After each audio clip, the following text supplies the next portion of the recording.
I know you love earning travel rewards and cash back, and that's why you're going to love Rakuten. With Rakuten, you can earn cash back on everything you need to book your dream trip, hotels, flights, rental cars, experiences, and more, while still booking through your favorite travel sites. And don't worry, cash back can be earned on top of earning the credit card points and the hotel and airline loyalty points that matter most to you, depending on how you make your booking. Plus, with Rakuten, you can also earn cash back on groceries and other purchases like electronics, pet supplies, and more.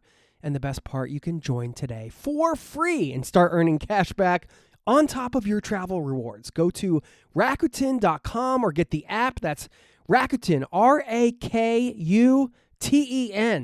Rakuten, the most rewarding way to shop. If you can arrange it so that your worst case scenario is what you're currently doing, then there's absolutely no problem with going traveling, is there? Because if it all goes wrong, then you're just back to the point of when you left. There's no issue. That is today's guest, Will Hunt, and I want to give you a little background into how he ended up on the show. He's actually a listener here of the podcast. He sent me an email, caught my attention, where at one point he said, quote, "I have handed in my notice at work, and in 6 weeks, I will be attempting to canoe the length of a country in West Africa.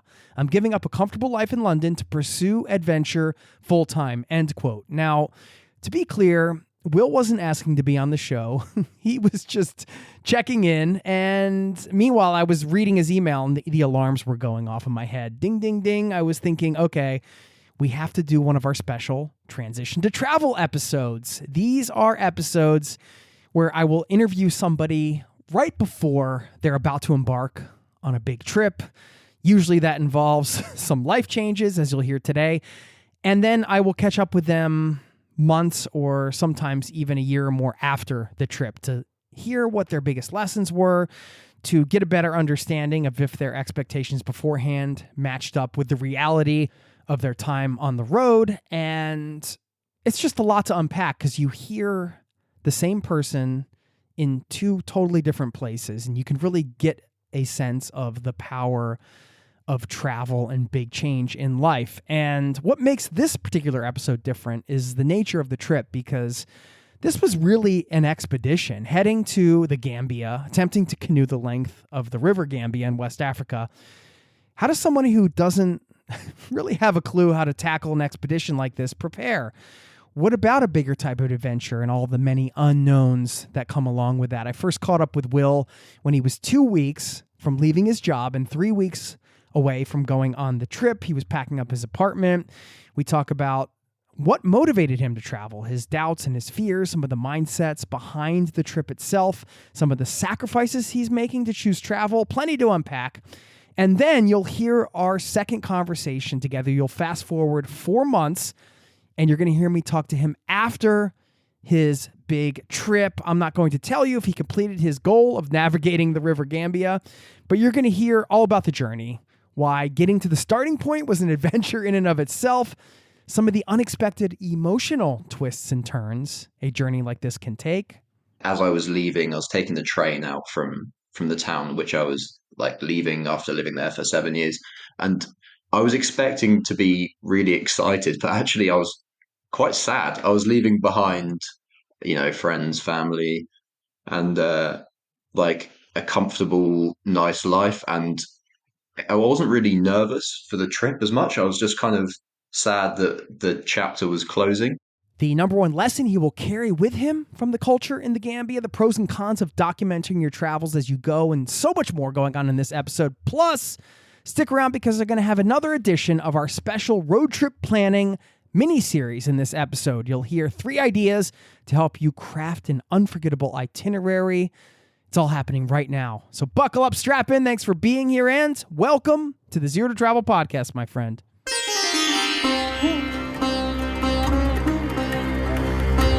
You're listening to the Zero to Travel podcast, where we explore exciting travel-based work, lifestyle, and business opportunities, helping you to achieve your wildest travel dreams.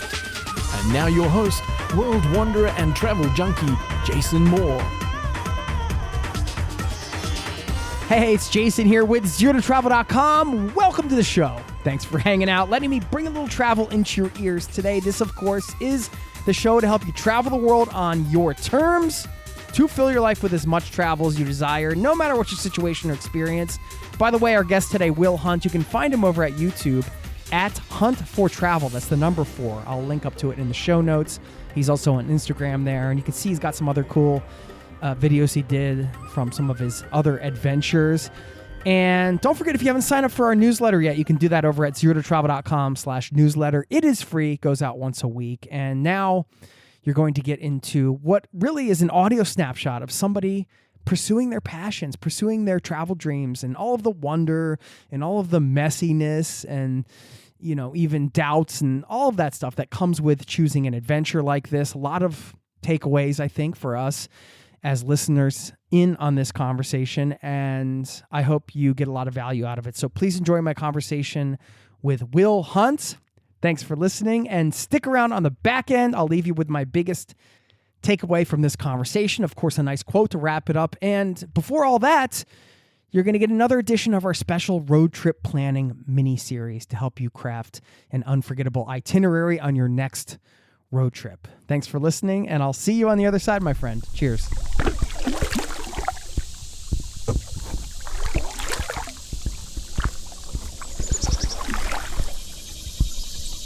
Will Hunt, welcome to the Zero to Travel podcast, my friend. Thanks very much for having me. A bit surreal hearing that after listening to so many episodes. Well, I appreciated your email, and you said you've been listening to the show for quite some time, and you know, when a listener reaches out and they've got their own inspiring transition to travel story, then it's always nice, I think, to share stories from the community. And there's always some lessons to pull out of there. So anyway, congrats on your big decision. Do you want to let us know kind of where you're at today in terms of leaving your job and going on your trip? Yeah, so exactly 2 weeks from now, my last day at work, and a week after that is my first flight to my first trip. So very excited at the moment. Yeah, just prepping everything, trying to get rid of everything in the flat that I'm in at the moment, and yeah, moving out soon. Are you renting the flat or do you own it? So yeah, so my brother and I own it. So we're going to be renting it out from now, basically from about a month's time. Okay. Are you going with your brother? No, he's doing something far less important than me. He's a medical student, so yeah, he's going to be a doctor soon. Nice. Okay. Well, how are you feeling 2 weeks out from quitting your job? I guess tell me about the job first and the career arc and where it was all sort of going or where it's not going now. I came out of school, and instead of going to university, I did one of these apprenticeship things in accountancy. So over the last 7 years or so, I've been working and studying for my accountancy exams. So yeah, so I'm now a qualified accountant, and I've been qualified accountant for about a year, maybe a bit more than a year.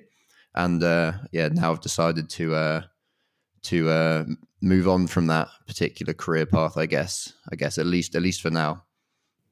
7 years of work, just letting it go.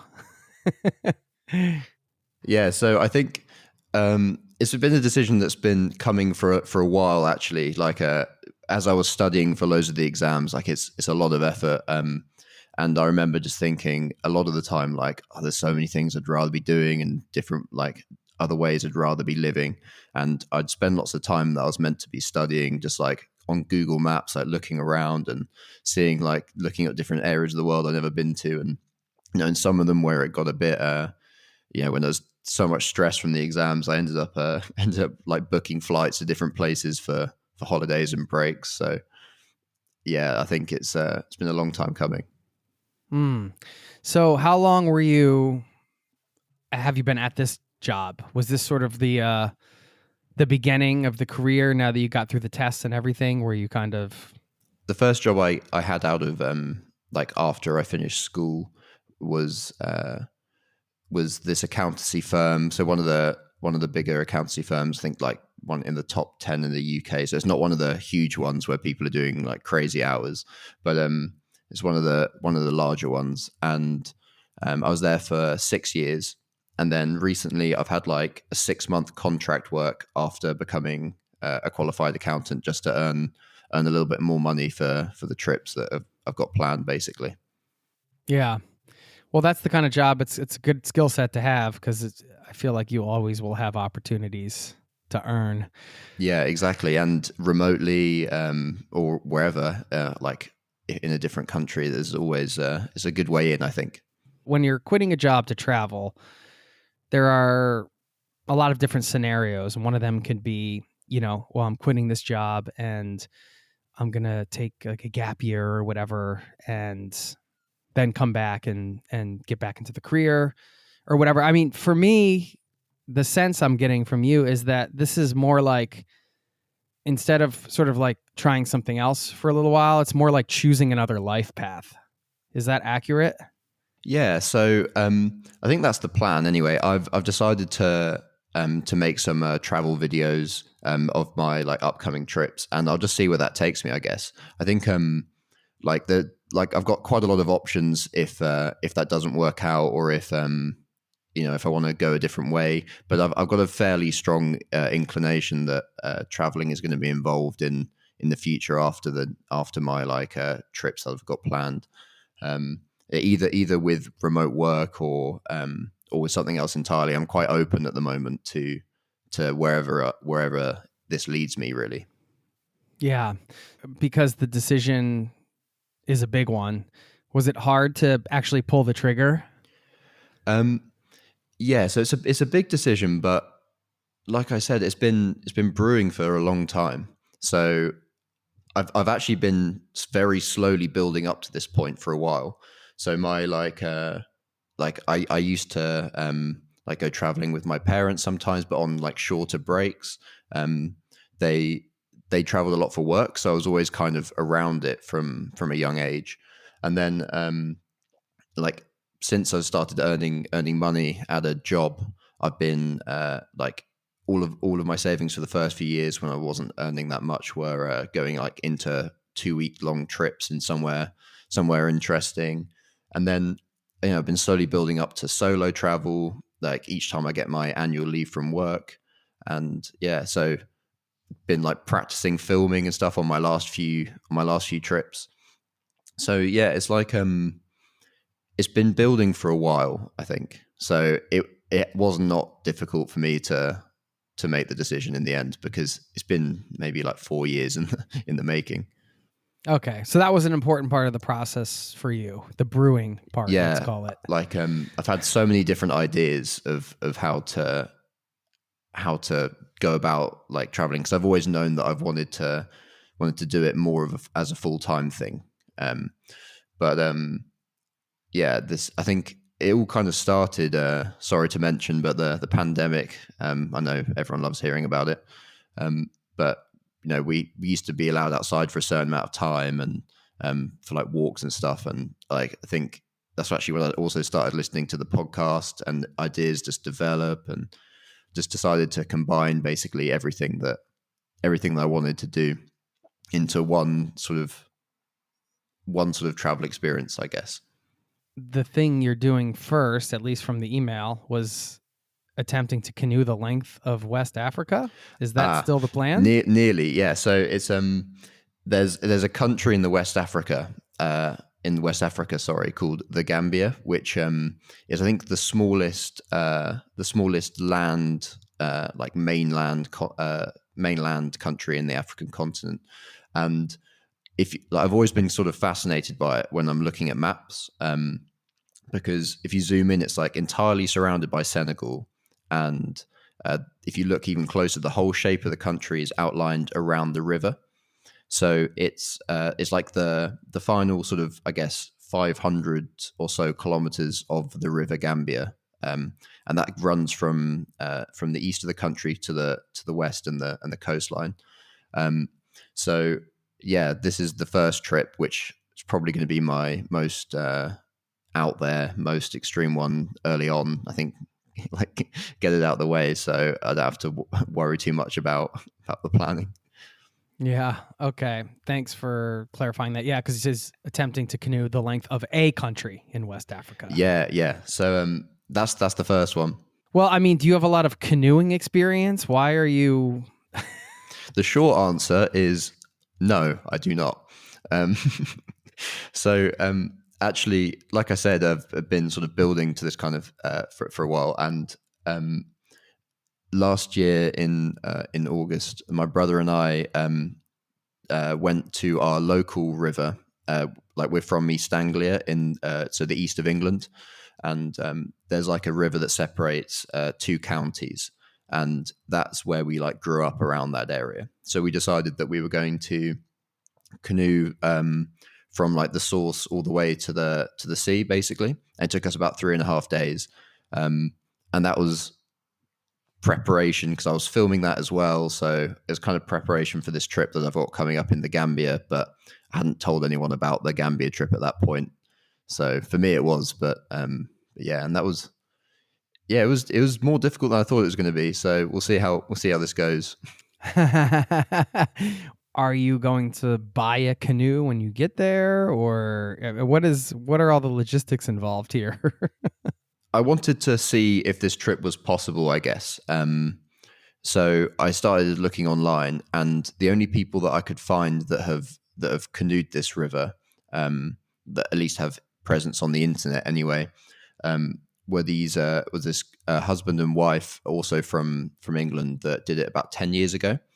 And so I was just looking through the internet and basically found his email address and just reached out to him. He's also called Jason.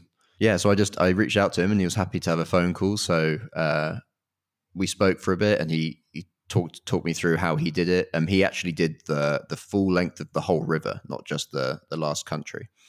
And he then put me in contact with other people. So I'm sort of renting a canoe and paddles, and when I actually get there from someone that he knows, sort of halfway down the river. So I should have all of that sorted, hopefully. Okay. That was a smart idea to talk to somebody that's done it before. So you could do a lot of things, Will. You could throw a backpack on and go through Southeast Asia and stay in nice hotels and live on beaches. You could, there's, you could have a lot of different travel experiences. I'm still curious as to why you're choosing the adventure route for yourself.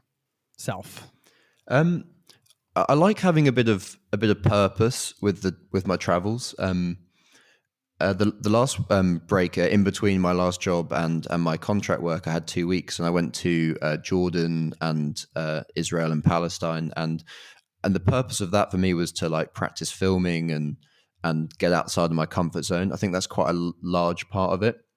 Is forcing me to do things that I wouldn't usually do because I'm filming it. If I was just traveling, there's lots of things that I've got planned that you'd think, you'd never do that if you weren't actually recording it for a video or something. So I think a lot of it is because I do really want to get outside of my comfort zone and experience new things. And I feel like I'm past the point of when I reckon if I was like 18 or just coming out of school and I went to Southeast Asia, there'd be a lot of like partying and like traveling in that sense, which also I've got nothing against. But I think I'm sort of in a mode where I'm sort of craving a bit of adventure. I've been sitting behind a desk for too long. Yeah, right. The filming, I was going to ask you a bit more about that. What's your greatest hope for all of this? So like the best case scenario is that this eventually becomes like a viable career, but I never set out to do this for that purpose. It's only in the last couple of weeks where I thought I might as well give it my like full effort to see if anything goes from it. I was just gonna film anyway, just for fun, because I really enjoy it. It combines everything that I like doing with so it's the traveling. I used to like taking pictures when I'm traveling quite a lot, so it's sort of like that. I'm also like making the music for the videos as well, so it's also combining that like passion of mine. So I'm sort of doing everything that I want to do, everything that I like doing in my life in one go. So that's sort of why I'm doing it. Yeah, I mean that makes sense. You're passion mashing, we call that. Yeah, that's the plan. Do everything I want to do for a little bit of time, see what happens. We'll get back to the interview in just a moment. I know you love earning travel rewards and cash back, and that's why you're going to love Rakuten. With Rakuten, you can earn cash back on everything you need to book your dream trip, hotels, flights, rental cars, experiences, and more, while still booking through your favorite travel sites. And don't worry, cash back can be earned on top of earning the credit card points and the hotel and airline loyalty points that matter most to you, depending on how you make your booking. Plus, with Rakuten, you can also earn cash back on groceries and other purchases like electronics, pet supplies, and more. And the best part, you can join today for free and start earning cash back on top of your travel rewards. Go to Rakuten.com or get the app. That's Rakuten, Rakuten. Rakuten, the most rewarding way to shop. Now, back to the show.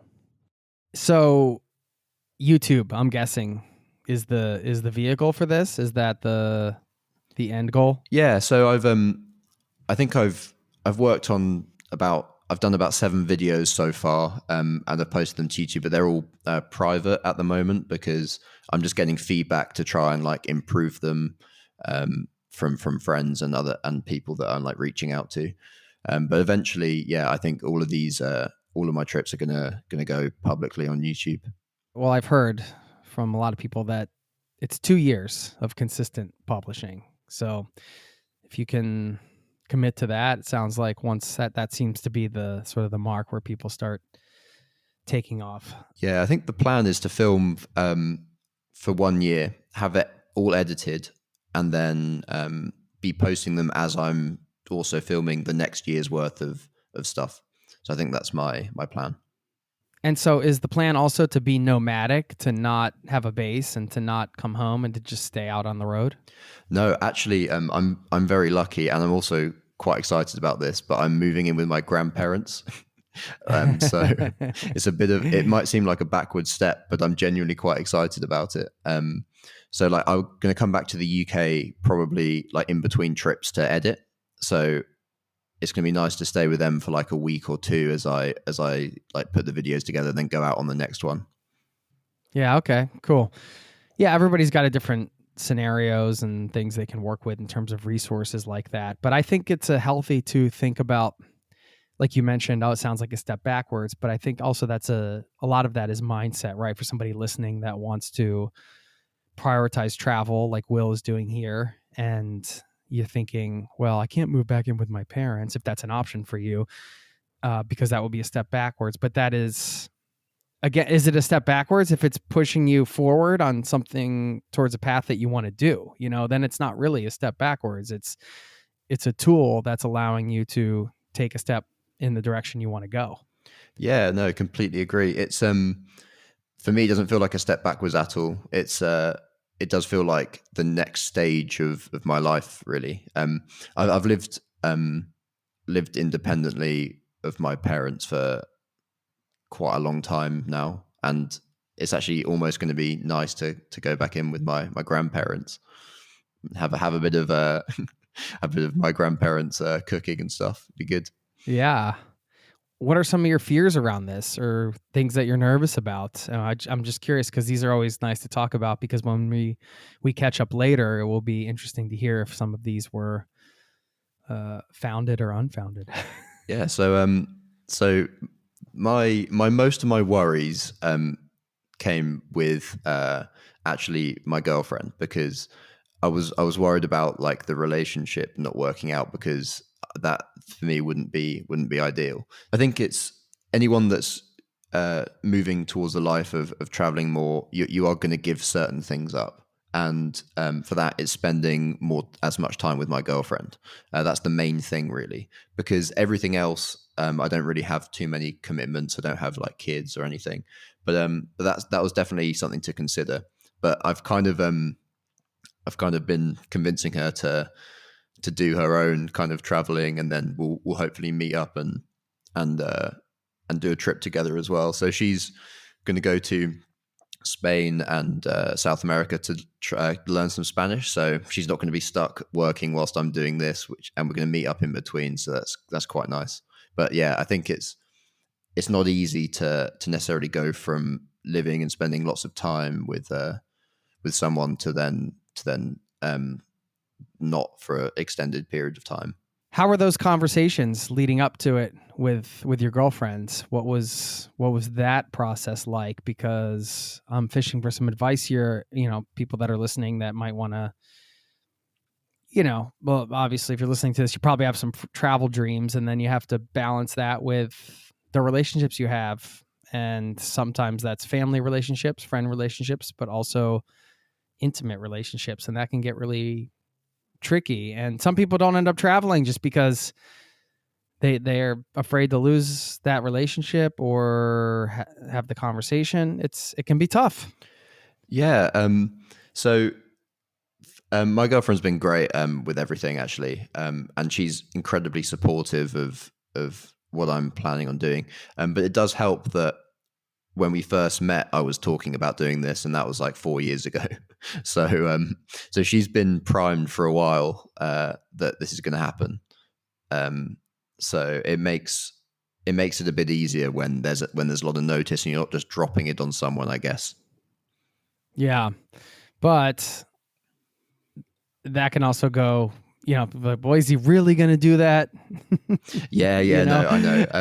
I think I've been like I've said I was going to do it for a while, but when I usually say something like that, and I think she could tell I meant it. Yeah. Yeah. How long have you been together? Yeah, about 3.5 years, I think. Okay. Something like that. Right on.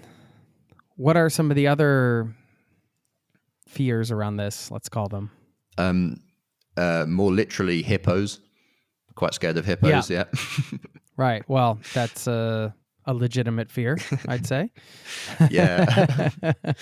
Yeah. It's genuinely, I am actually quite worried about them, but I've tried to sort out like a guide to help me through those areas where there are hippos. They're not in the whole river, but yeah, other fears that are more, I guess, relatable to people listening.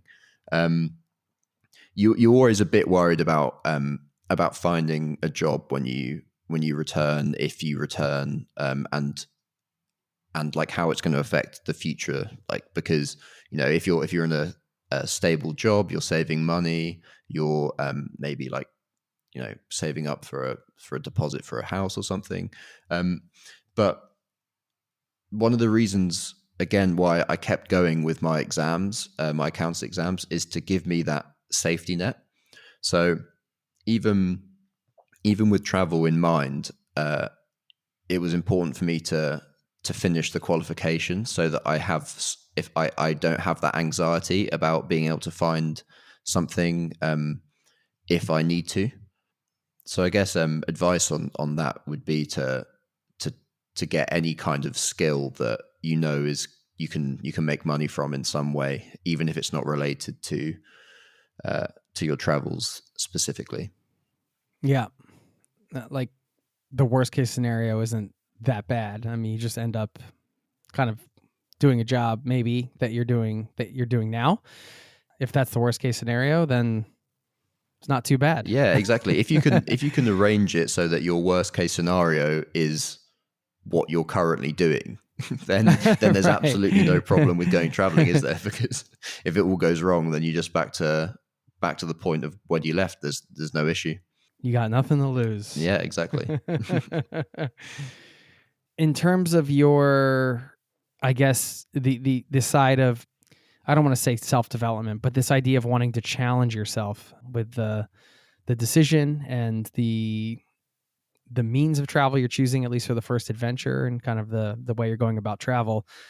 What are you trying to get out of that personally? Is personal growth a part of this for you?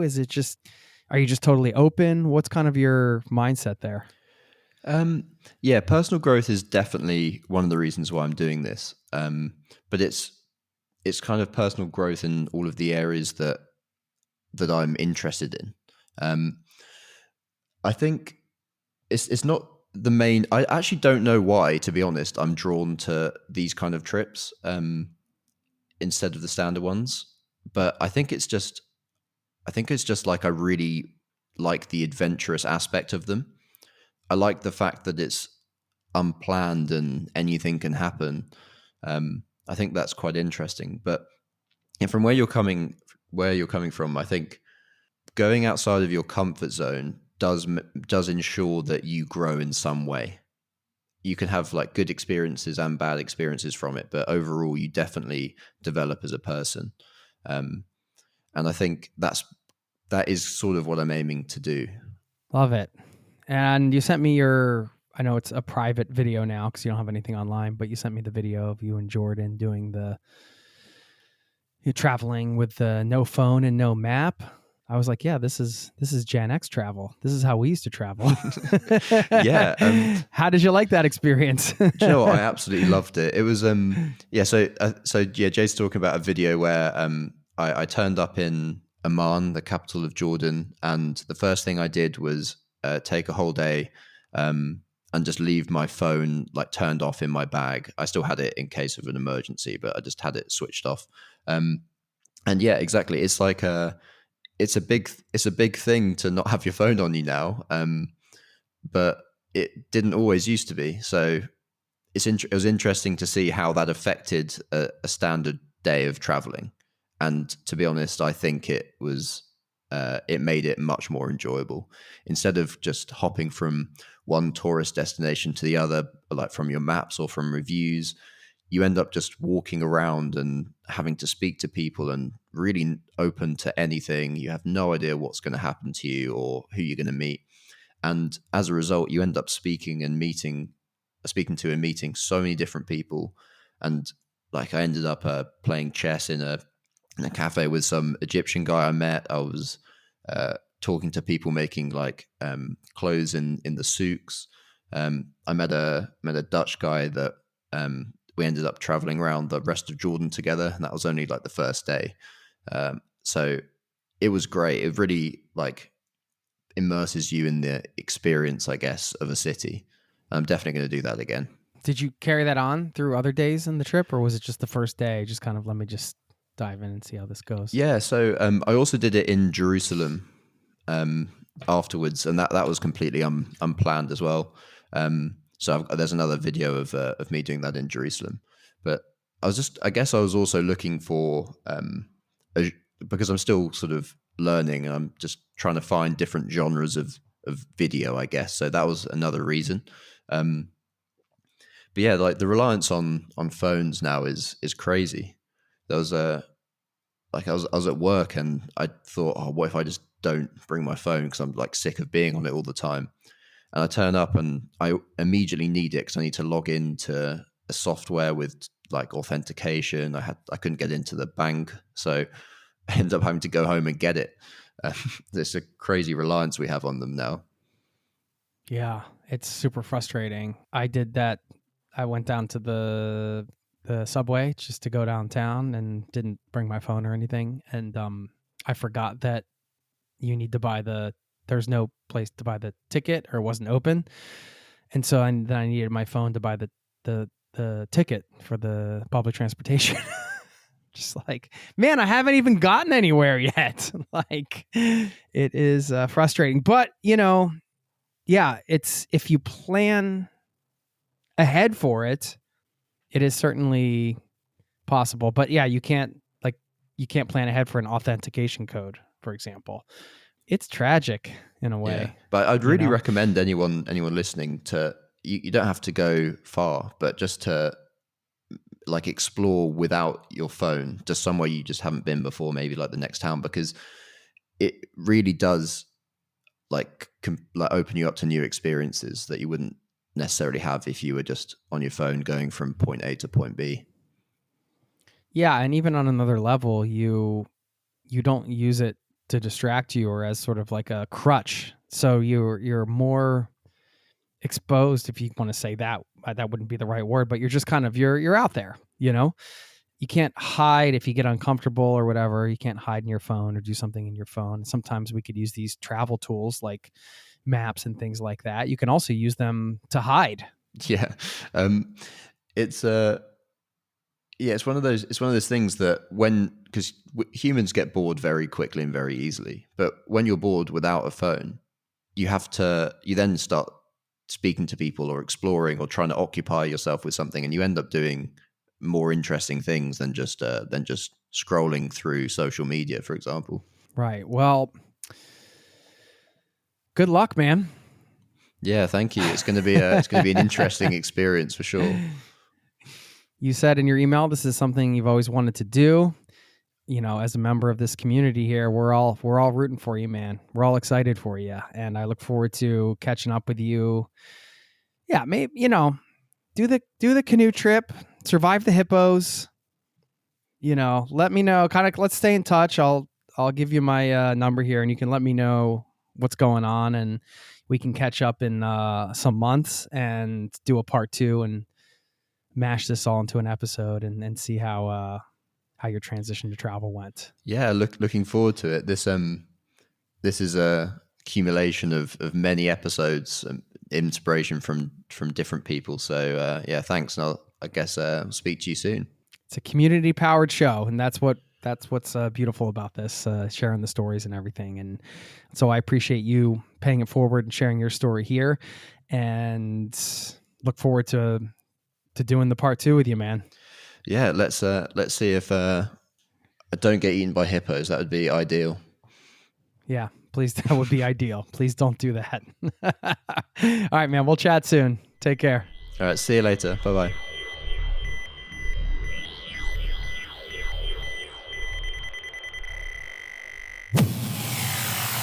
And through the magic of time travel, here we are, almost 4 months later, talking to Will after an incredible adventure. Will, welcome back to the show, man. Yeah, thanks. Great to be back. Well, you know, we're jamming this all into one episode, and that's the beauty of this. We can see how things went for you here almost 4 months later. And when we talked, just to refresh your memory, you were 2 weeks away from the last day of your job, and you know, you were excited about making some videos about your adventures and things like that, and you were gearing up for this thing, but you had really no idea what was going to happen. So there's plenty of places to start, but I guess just like, how are you feeling now compared to, if you could think back to where you were in your headspace then and now, how you feeling? I am a lot less stressed. I think the 2 weeks before I left, there was just so much stuff to organize, sort out, plan, and now everything is just happening, and I'm just letting it happen, and yeah, a lot less stressed. Do you feel like you're getting into what I might call like that travel flow, where you're just kind of, you're on the journey now and you're just flowing with it? Yeah, I think I got that feeling basically the day I landed in the Gambia.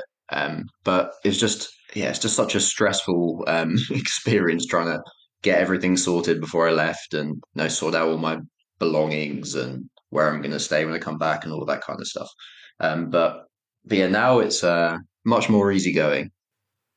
Well, tell us about the trip, landing in the Gambia, what it was like. I don't think you had been there before, right? No, Yeah. never been to West Africa before. Yeah. I mean, you're just like, I've yeah. never been here before, but I see this river. I'm just gonna, paddle the whole length of it and figuring all that out. So, yeah, how did you do it? How was it? What was it like when you arrived? What were your kind of emotions? How did you kind of, yeah. Yeah. Firstly, the trip was just crazy, like ridiculous. So much stuff happened that I wasn't going to expect or anything, but it was all good.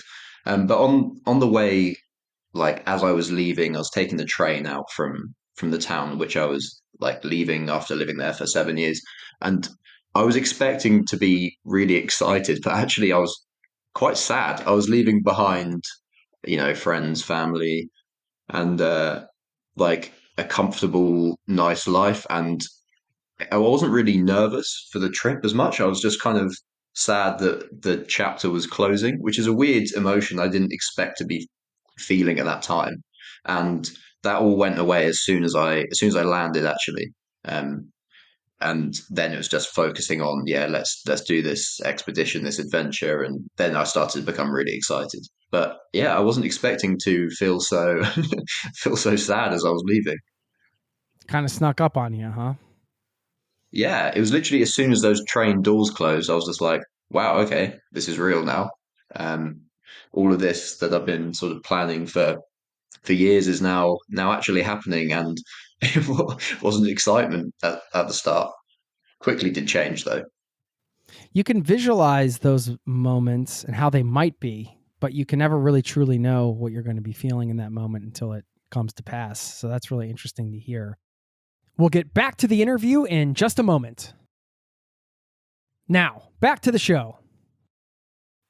What did you do when you arrived in the Gambia? How did you manage to organize this expedition? And I guess I'd be looking for some advice for anybody else listening that might be like, maybe they're not doing it at the scale that you just did. By the way, let everybody know what you did. Did you successfully navigate the river for all 470 kilometers, I believe it was? Yes, I did. And Woo! it took. Congrats. Yeah, I know. It was crazy, man. Honestly, it was difficult. It was fun. It was everything that I hoped it would be. Honestly, but getting to the start point was an adventure in itself. So the capital city, Banjul, is on the Atlantic coast, and I had to travel up to the far east of the country and pick up a canoe like midway through that journey. So, and also my guide that I'd sort of arranged to meet before. Luckily, he did show up. Um, but yeah, getting the canoe to the far east of the country was incredibly difficult. Actually, we had to like attach it to the roof of like public transport buses, get crammed into those kind of 12-seater vehicles that fit about 20 people in, and go through these really remote regions and end up having to sort of carry it and get a sort of like a moped tricycle thing to get us right to the border with Senegal at the far east of the country. And that took the best part of a week, I'd say, to sort everything out just to get to the start. So I was really raring to go when I finally got there. Yeah, those are the things that, on the surface, it's easy when you say, oh, I like the idea of doing something. And then there's the reality of it when you're like, all right, yeah, I actually have to get this canoe across. I'm stuffed in a bus with these people. Then okay, that's the thing. It's so in your face, right? You can't really, it's no longer a hypothetical. There you are, like battling the heat and the masses and the logistics and all of that. And that's the point, right? Exactly. And when I do these kind of things, I try and plan the basics, right? So I guess my advice on that side would be make sure that you've covered safety, which is like access to water and food, like guides and stuff like that. Then kind of everything else, I just left completely to the universe, I guess. What's going to happen? But yeah, the heat was definitely the hardest thing about the trip by a long way. It was much hotter than I had anticipated or planned for. Did you have any surprising insights about yourself or just through the culture there or anything like that? One of the things that I took from the culture there was the community-based spirit and sharing. Everyone would share everything. It doesn't matter like how much people had. In Western societies, I know that's a big generalization, but especially maybe in Northern Europe, we don't tend to invite people into our houses all the time and share food and things. But every single place I went to, all of these tiny villages along the river, towns, just on public transport, every single person was just sharing everything. So I found myself opening food on a bus towards the end of the trip once I'd finished, and just like handing everything I had to everyone because I was just in that sort of culture. And that was really nice. In terms of things about finding stuff about myself, I guess that I now kind of think that I can put myself into these very challenging and difficult scenarios and actually push through them and know that I'll like grow because of it. And that's quite a nice thing to have at the back of your mind. When something goes wrong, I can always now think, well, at least I'm not 25 kilometers from the nearest town feeling incredibly sick with like 4 hours of paddling to go. in the canoes. That's quite good. Tell us about your guide, because he was a big part of obviously what you did. So can you tell us Yeah, about his he Chris, was right? half of the story, wasn't he? Yeah, absolutely. Yeah, he was really nice and probably the most relaxed person that I've ever met in my life. So I think I remember telling you that I was genuinely quite scared of hippos on the last podcast. On night one, I was woken up. We were camping in the bush, woken up by hippo noises like really close to us, and they are much louder than you'd imagine. And genuinely was quite scared to get in the canoe the next morning. But Chris just like, no problem, man, no problem, no problem, just all the time. And the first time we saw a hippo making loads of noise, it was probably about 100 meters away, and he's just like sat at the back of the canoe, lighting up a cigarette. It just looks so relaxed. It completely put me at ease. But yeah, a really nice guy. It's amazing how somebody else's energy can impact you in that way, for better or worse, right? Yeah, and it was only at the end of the trip that he told me he was actually also kind of scared of hippos. It was just his outward demeanor. Yeah, yeah, we had some close Well done. encounters for sure. Well, that's a pro right there. You're a pro guide if you're hiding your fears from from those you are taking along with you. The filming aspect, that was a part of this too. You mentioned that you wanted to make the travel videos. You would do it just for fun anyway. I'm just wondering, how was that for you in the end? Did that end up being fun, or was it more like a chore? I mean, if you just kind of take an objective look at the whole experience of film, because I'm sure there's people listening out there that are like, aspiring to maybe make some YouTube videos or different things like that, but it does impact whatever it is that you're doing, because it's going to be a part of it. It can't not, because it's a part of what you're doing. And so you're capturing it, and yeah, that's going to be a part of your travels in whatever, good, bad, ugly, whatever, however you feel about it. I'm just wondering how that felt for you, that part of it. So it has pros and cons. So the main con of having to document everything in my mind was after a really long day of paddling, we'd end up somewhere on a bank and it would just be too hot to do anything.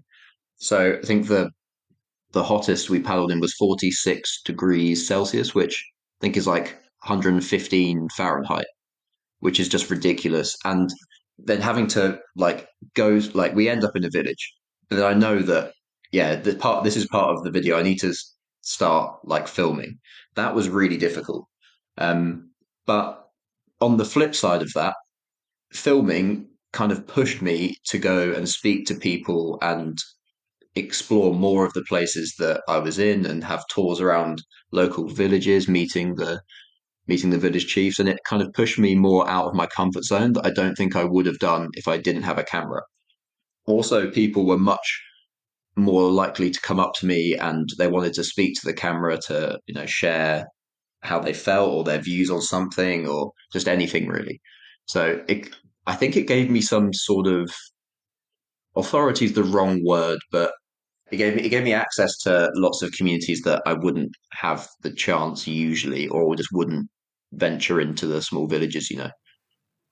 Yeah, or perhaps it sounds like, yeah, maybe it opened up some conversations you wouldn't have had otherwise, whether that be you approaching them or them approaching you because they were keen to be a part of it. I mean, that is something that's happened. I would say not happened, but that's a recurring theme on this show time and again. It seems like when somebody has a project and they're out there, it can be that people rally around that, or it could be at a way in, so to speak, to kind of meet some locals, or them wanting to be a part of that in some way. So that can be a good thing. But like you said, the downside of maybe having to do it when you don't feel like it. And yeah, I mean, do you think it's something you're going to keep doing? Is it something you're keen on doing? Yeah, I'm still doing it now. Actually, I'm on my sort of next trip, and yeah, filming at the moment. Yeah, it's something I really enjoy doing, and when I come back and start editing the videos, I relive everything that I've been through, and that's a really fun experience as well. So yeah, it's definitely something I'm going to be doing. I will be uploading to YouTube, so there will be videos out when this podcast goes out, which I'm really excited to do. Yeah, you sent me one of the ones you made already. It was great. So definitely encourage people to check that out. You get a feel for. I like how it's. You were taking us along on the journey in what felt like a real way. You know, you mentioned your girlfriend, relationship, things like that. How is, not to get too personal, but that's what we do here. How is all that going? How was that? Any advice around that, or any unexpected developments there? Well, it was. I think regular communication was really helpful. Obviously, I returned to the UK after the trip, which I was in West Africa for 6 weeks, and then my next adventure now, I'm in France at the moment, bike packing through the different cheese regions because yeah, that's a normal thing to do. But she came to join me for a part of it. We went to the south of France, and she's actually doing her travels herself now in about half a month's time. So I'm heading back to see her before she goes to South America for a bit of solo traveling. So that's quite exciting as well. Yeah, cool. Tell us about the bike packing trip. What was the thought behind that? How's the experience? Well, if you want to watch someone who has never really done any road cycling before get dropped off into the Alps with a very heavy bike and really struggle to climb up mountains, then yeah, that'd be a good watch. It's been so much tougher than I thought it would be. Yeah, so I think now, as of yesterday, I've ascended greater than the height of Mount Everest in altitude overall, um, with a bike that's really not meant for it. So it's been Ignorance tough. is bliss. Yeah, yeah, it's definitely definitely made me stronger. What is the difference between bike packing and bike touring? Is there a difference? I am not an expert, and I really don't know what I'm doing. Honestly, this is I'm every single day I'm kind of choosing a route. I'm basing this about eating as much French cheese as I can. So I'm just cycling to all the different cheese areas, and yeah, I really am not the person to speak with any authority on bike packing and bike touring. I've basically just got a road bike and a strapping bags to it, so I'm not sure what Okay, that is okay. called. Well, I mean, this is a good example of, the idea that you don't have to know everything to go do it. It might be hard as hell. It might be unenjoyable at times. You can probably do it in an easier way or have a better bike or, all of these things, but you're still out doing it and having the experience. And that's the point. I mean, I find that inspiring. Yeah, I actually did it to a more extreme level after I finished the trip along the River Gambia. Um, So after I finished, I was thinking, oh, it'd be really nice to stay in like a sort of luxury hotel for a few days and, relax and, sit by the beach for a bit. But my mind immediately just wanted to go on another adventure. So I took a really small backpack with I think just a mosquito net and a sleeping mat and just crossed the land border into Senegal and just started walking into uh, these remote villages in honestly the middle of nowhere and without any plan whatsoever because I was just in that adventure sort of mindset. So yeah, that was a much more extreme version of just like, okay, let's just see what happens. Let's let it all pan out. How long did that go for? I think about 8 days until I got exhausted with the heat, basically. What did you discover during sort of the random meanderings? Well, it was really interesting because you you have to then speak to people and say, "Can I stay here?" But it's a country where I don't speak the languages. In the rural areas, they don't speak any French really. It's just the local tribal languages. I'd learned a few words, but not much. So you just have to sort of really just smile and hope that someone will take you in for the night. And you end up meeting just people who would just take literally the entire day to show you around. I spent a lot of time being being sort of shown around all the small villages and just filming village chiefs speaking in their local language. So I've got hours of footage of that, which I need to go through and translate and edit and everything. So it's it's quite it was quite an interesting experience. Were you pretty well received, I guess? Yeah, I was because the borders of countries in West Africa are not really as important as the borders of the tribal groups, and I was quite familiar with how a few of these tribes were because they overlap with the Gambia. So although the culture in Senegal and Gambia is different, I was quite comfortable with it by that time because I'd already spent a month in the region, and I knew that I would be well received, really, especially in the rural areas. And I felt safe the entire time, which I wasn't really expecting, to be honest. The smile goes a long way. That can be the universal language, of course. It's interesting to hear that you didn't opt for the luxury hotel after the whole River Gambia thing because of the mindset, and that is something I just wanted to pull out, the power of the once you get in to a certain mindset, whether it's you're trying to get into working for yourself, or maybe you don't want to do an adventure like Will's done, but maybe you want to do something that's more adventurous for you. Everybody's got their own sort of things that they would define as adventurous related to them, right? But again, diving in and doing it can really dramatically change your mindset to the point where I'm sure you probably thought you would end up in the hotel and not wandering around to random villages, but the mindset's a powerful thing. Yeah, on the river, I was fantasizing about a luxury hotel with with Sure. good food and Air everything. conditioning. Yeah, but as soon as I finished, I just wanted none of that. With jumping into stuff, you know, with extreme adventures and stuff.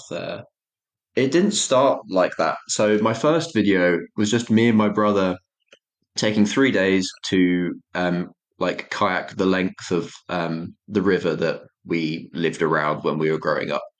So that'll be like the first video I release, but it's a lot less extreme than canoeing across an entire country that with all the wild animals and everything. But it's you start somewhere, and something that's adventurous for me might not be adventurous for someone else. Even just cycling through France is actually relatively civilized, but I'm finding it quite difficult and challenging, and fun as well. But it's different for every single person. The level of comfort that you can handle, and I've just got sort of more used to it, I guess, over the last year. Yeah. And it's a great point too. You can, do a miniature version of what you aspire to without so much effort or logistics, or maybe even not a lot of money. As you mentioned, the 3-day paddle near where you guys grew up. That's a good way to test the waters. Excuse the pun, but it can be. So yeah, what's planned coming up for you? What are you locking in on in terms of future adventures? Yeah, then I'd love to hear any other last sort of bit of advice you have for others listening. Yeah, so future adventures. So I've done a bit of. I'm trying to do anything that's kind of human powered travel, like slow travel. This is what I found with the bike and with the canoe. So the next and walking in Senegal. So my next stuff, actually, I'm going to do some hiking in the Caucasus mountain range in Georgia, and also a bit in Armenia, I think. Um, but again, haven't really planned anything specifically, but I've got a few video ideas that'll be fun. I also want to visit India because I have time and I've always wanted to go. So it's yeah, in terms of I've got a lot lined up, a lot of options. But yeah, I think in terms of the videos, I think I've already filmed nearly 30, I think. So we'll start to release them and make them at the same time, and I'm really excited to kick that off because it's something I've always wanted to do, really. And I think the moment where I post the first one, because there's so much effort that goes into them, um, like filming, like planning, editing, like making all of the music for the videos. It takes it's more effort than my actual job that I left in my 9 to 5. So I'm excited to finally show people. Yeah.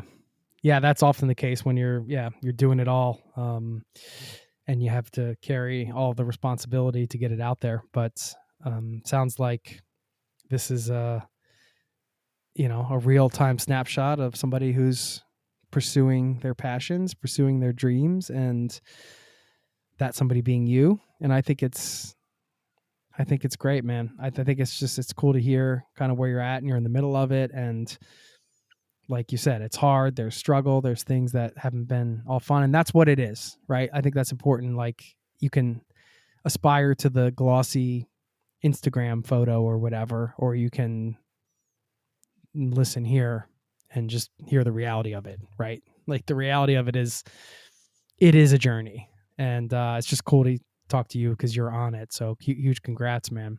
Yeah, thank you. And when you watch these videos, as I've done also with other people on YouTube, um, you'll see me in this case struggling in the 40-degree Celsius heat. You'll see me struggling to climb mountains, but it's sort of, without you trying to be, it's still authentic, but it's glamorized to an extent because you can't have a live stream of your face as you're walking for hours or cycling uphill for the entire day.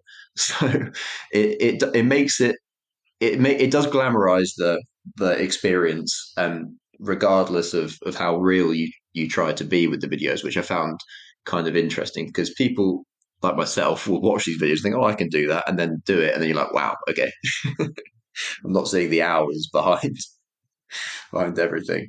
But yeah, I think the main emotion that I'm feeling at the moment is just excitement the whole time, really. I'm excited for the current adventures and future ones and the videos and everything.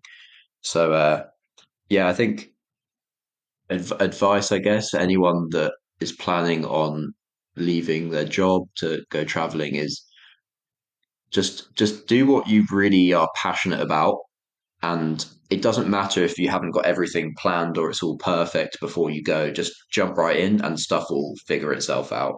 And I appreciate you sharing about when you edit videos and put music and stuff, of course, it's not going to be the full reality.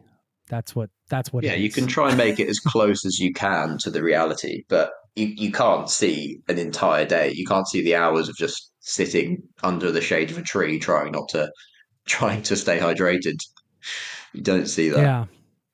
No, Only that's snapshots. that would we call long TV in Scandinavia. Yeah, that might work Yeah. actually. Just watching it. If somebody has time on their hands to watch a guy sweating it out under a tree for 4 hours, then be my guest. Yeah, that's not the kind of content I want to make. But any sort of things you're living by right now, mottos, quotes, just something that's top of mind while you're on your adventure now that you want to share before we let you go. And then well, I guess before that, let people know, should we just link up to the YouTube channel? I don't know if you have a name Oh for it you yeah, want yeah. people to search, or Yeah, it's Hunt for Travel. So my surname is Hunt, so there's the sort of mild pun. HUNT for the number 4 travel. And Instagram is just the same with an underscore at the front, underscore Hunt for Travel. Yeah, but I'd love everyone to just check it out, even if it's not your like cup of tea, I guess, because it's just I'm really excited to share it with as many people that want to watch it as possible. And anyone that's on here that'll be listening will be right at the start of that journey, I guess. So yeah, we'd really appreciate it. yeah, cool. Do you want to share any quotes you're living by or anything like that to let us go? Yeah, and I'm not sure who I ripped this off from because it's definitely not something I made up. It's something I heard somewhere. It might have even been on this podcast, but I think don't take advice from someone that hasn't done what you want to do.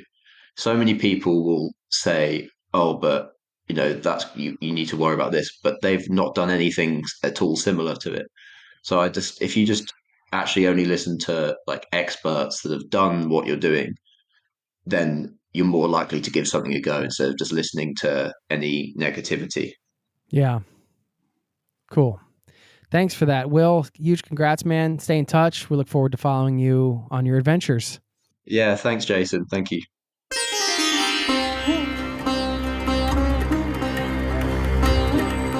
There you have it. Special thanks to Will Hunt for stopping by the show and recording not one, but 2 interviews months apart and allowing me to put together this special transition to travel episode for you. I'm going to share my biggest takeaway from these conversations in a moment. First, just a quick thank you for being a listener and a community member here. And also, if you have your own transition to travel story or really any story to share, you can get in touch anytime over at jason@zerototravel.com. Of course, you can sign up for our free newsletter, which goes out once a week over at zerototravel.com/newsletter if you haven't done so. Now, my biggest takeaway from this episode is cliche but true. Go before you are ready. You know, it's easy to never feel like you're ready. We can always do more research. We can always talk to more people who have done it. But in the end, if you go and do the thing, whether it's travel or otherwise, you might succeed. You might, quote unquote, fail. But either way, you're going to have stories to tell and you're going to have lessons learned and so much more. So in the case of travel, perhaps consider going before you're fully feeling ready. Go do whatever you're going to do. If it's not travel related, just do it before you're fully ready. Something about that, you know, when you get to that point and you go, you'll be ready.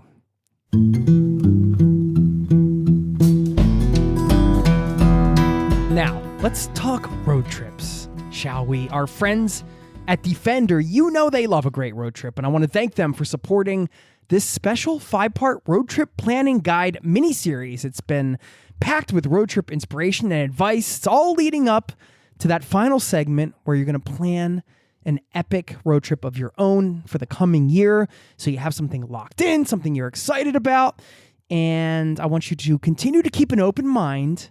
Maybe you'll end up somewhere completely unexpected in the coming year. Who knows? Okay, this week, you're getting part 3 of our 5-part series. This one called 3 Hacks to Help You Craft an Unforgettable Itinerary. And these hacks will help you have a memorable adventure that's perfectly suited to your travel style anywhere in the world.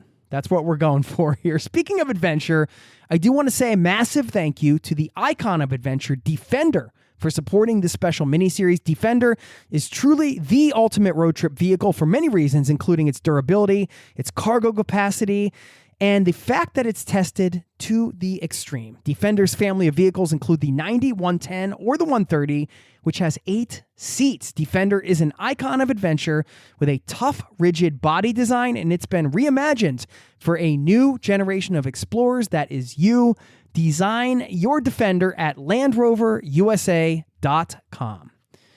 Okay, you got some great inspiration from the last segment in this series. We talked about a few of the iconic road trips you can take out there, gave you some ideas. Now it's time to go a bit further, dial in that trip you are considering, and give you those bigger picture things to consider when you're crafting your itinerary so it's unforgettable. And the first hack I'm going to share is near and dear to my heart. This is something I have done a lot of in places like Hawaii and Patagonia and Southeast Asia and all over the Western United States.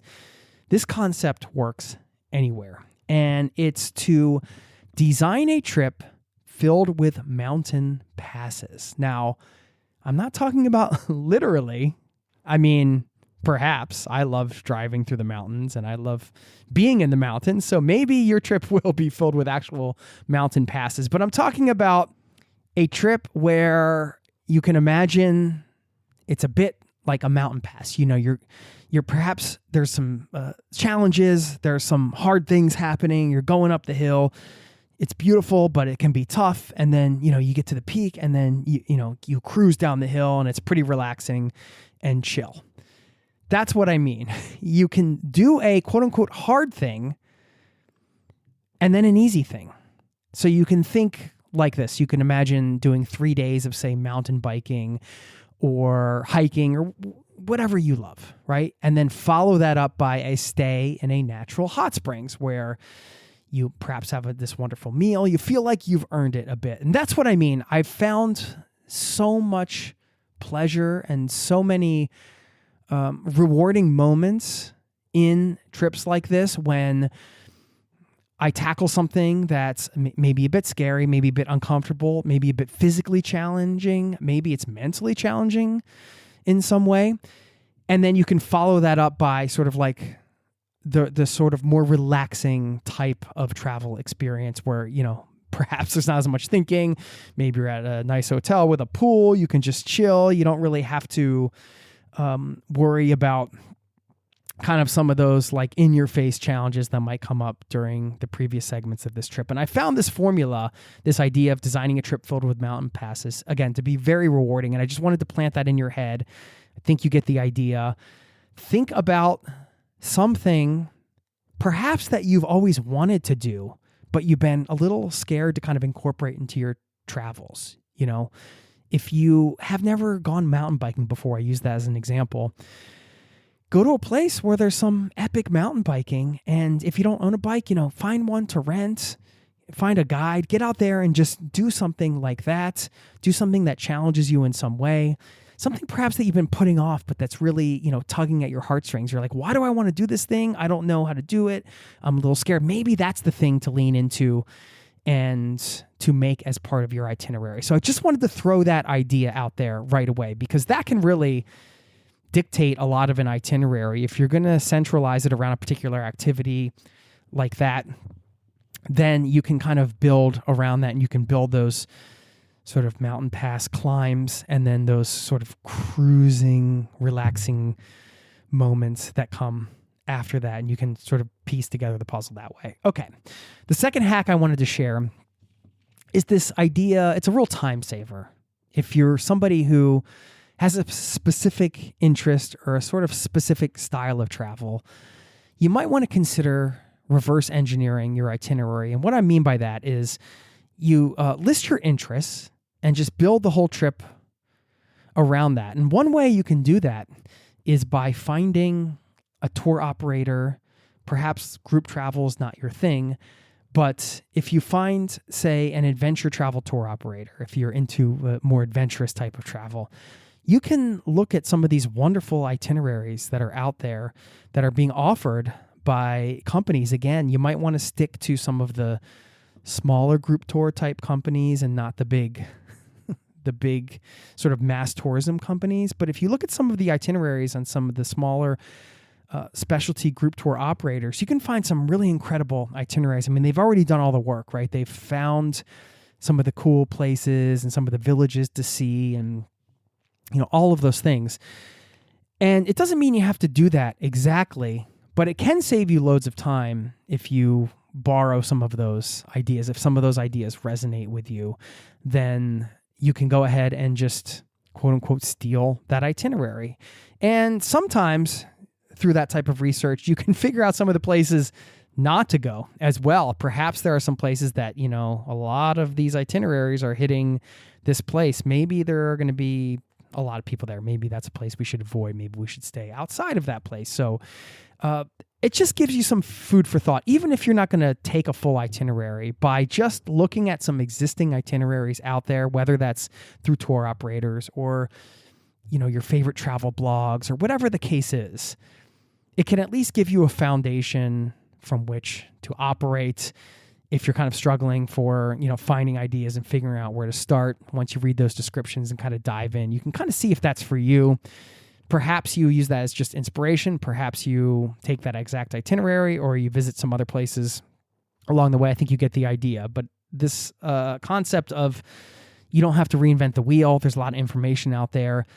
Find something out there that resonates with you, just one or two itineraries, and then use that as inspiration to craft your own unforgettable itinerary. Okay, lastly, now this one might sound obvious, but a lot of travelers struggle with this because, we work hard to get to the point where we have the free time to get out and explore. And it can actually be challenging to relax in some ways. You want to pack things in, right? When you think about having an unforgettable itinerary, I think for some people, a lot of us, what comes to mind is, how much can we pack in to our, 2 or 3 weeks or a month, or, maybe some of you out there are going to be going for multiple months. How much can we pack in? What can we do? What are all those experiences we can have? Of course, I get it.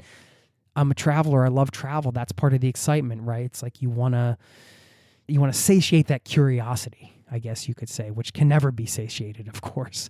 And that's why I think it's very enjoyable and important to build in dead days. Plan dead days, as in days without plans. Now, there are a couple approaches to this I want to share, and a little bonus one at the end.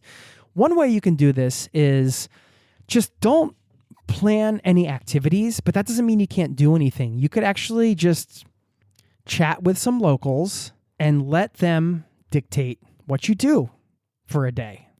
And if you like it, maybe even more than a day. An easy way to do that is to just go into the local tourism office and pick their brain and ask them for some of the recommendations. Talk to some people on the street. Ask them where to eat. Ask them which places they like to visit. Ask them where you should, get a delicious coffee. Hit them up and just let them dictate where you go. You never know where it's going to take you, and there's an excitement to that. There's a fun to that. And when you don't have anywhere to be, you can really relax into that experience and just kind of go with it. And that's the point. You need to have that time created for yourself. You need to create that time for yourself so you can do something like that and just kind of roll with it and just relax and go for the ride. It's such a wonderful thing. And when you don't have, every minute planned, you can do stuff like this. Another thing is just to do nothing. Of course, longer term travelers, I should say, know the value of having those days where you just, read a book, maybe you get some coffee, perhaps you do some laundry, maybe not, maybe catch a movie. You don't need to see and do everything all the time. It's nice just to have those relaxing days on the road. And I know when you're traveling for a short amount of time, it can be a little bit hard to build that in because you want to maximize your return on the trip, let's say. But sometimes those days where you just do nothing and chill are some of the most memorable days for just the normalcy of them and just the relaxation of them. I just wanted to bring that top of mind. Make sure you plan some dead days. And a little bonus hack of sorts along those lines. If you're somebody who needs to plan, you feel like you have to, quote unquote, plan something. You could still plan a dead day, but you could maybe theme it out. Like you could say, okay, today's going to be a food day. We're going to eat and drink our way through the city. Or, maybe art. It could be a theme. You could go find some local galleries. You could search for some street art. You could buy tickets to a random play or concert. Again, it's keeping you within, say, perhaps something you enjoy, something you love, but you still have that openness to kind of let the adventure take you where it does. And so just some food for thought there. I think some of these ways of thinking and some of these ways of structuring really can set yourself up for unforgettable moments and things that you'll carry with you from a trip like this for the rest of your life. So keep that in mind before I let you go. I just want to remind you, when you're building your own epic adventure in the coming year, which we're going to do in the final segment of this mini-series, take what is in your brain right now. I want you to take action on it after listening to this. Get it down on paper. I'm sure you've got some ideas that are kind of percolating. Get it down and start bringing the pieces of the puzzle together. There you go. Be on the lookout for the next bonus segment. And I want to share one last thank you to the icon of adventure, Defender, for helping me help you plan your next iconic adventure. Defender has been reimagined through thoroughly modern design, but one thing that hasn't changed is Defender's legendary capability, off-road and on. It's the ultimate vehicle for road tripping. You can explore the Defender 90, 110, and 130, which has 8 seats. So bring all your friends along over at LandRoverUSA.com. Thanks for listening.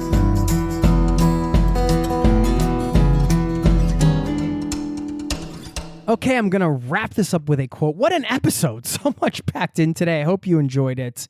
This is a quote from Lemony Snicket, the book The Ersatz Elevator, who said, "If we wait until we're ready, we'll be waiting for the rest of our lives."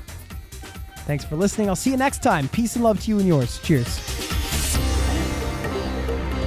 This podcast has been brought to you by ZeroToTravel.com. Ideas and advice to make your travel dreams a reality.